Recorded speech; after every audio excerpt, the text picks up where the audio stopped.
திருவாரூர் மாவட்டம் முத்துப்பேட்டையில் புகழ்பெற்ற விநாயகர் சிலைகள் ஊர்வலம் பலத்த போலீஸ் பாதுகாப்புடன் தொடங்கியது. 19 விநாயகர் சிலைகள் ஊர்வலமாக எடுத்துச் செல்லப்படும் நிலையில் கூடுதல் விவரங்களை நம்முடைய செய்தியாளர் ராஜசேகரிடம் கேட்கலாம். ராஜசேகர், இந்த ஊர்வலம் குறித்த விவரங்களை பதிவு செய்யுங்கள். அபிநயா, பிரசித்தி பெற்ற திருவாரூர் மாவட்டம் முத்துப்பேட்டை விநாயகர் ஊர்வலம் 32வது ஆண்டாக இன்று தற்பொழுது முத்துப்பேட்டை அருகே ஜாம்பவான்நாடு வடகாடு பகுதியில் தொடங்கி இருக்கிறது.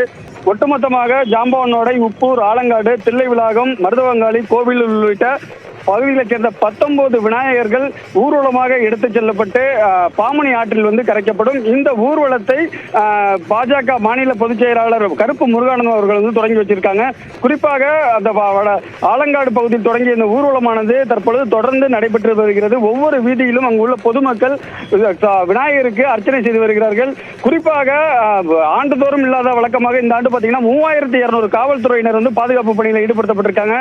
திருச்சி மண்டல ஐஜி கார்த்திகேயன் தலைமையில் 3 டிஐஜி, 11 எஸ்பிக்கள் உட்பட 3200 காவல்துறையினர் மற்றும் சிறப்பு கமாண்டோ படையினர் தற்பொழுது அந்த பாதுகாப்பு பணியில் ஈடுபடுத்தப்பட்டிருக்காங்க. விநாயகர் ஊர்வலம் செல்லும் வழியில் அனைத்து இடத்திலும் ஒட்டுமொத்தமாக 176 கண்காணிப்பு கேமராக்கள் பொருத்தப்பட்டு மட்டும் இல்லாமல் 2 நடமாடும் கண்காணிப்பு கேமராக்கள், அதேபோல வருண் வாகனம், வஜ்ரா வாகனம் உள்ளிட்டவை இந்த பாதுகாப்பு பணியில் ஈடுபடுத்தப்பட்டிருக்கிறது.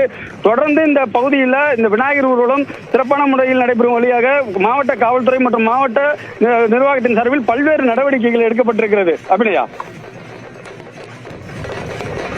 முத்துப்பேட்டை பகுதியில் நடக்கக்கூடிய இந்த விநாயகர் சிலை ஊர்வலம் சார்ந்த கூடுதல் விவரங்களுக்கு நன்றி ராஜசேகர்.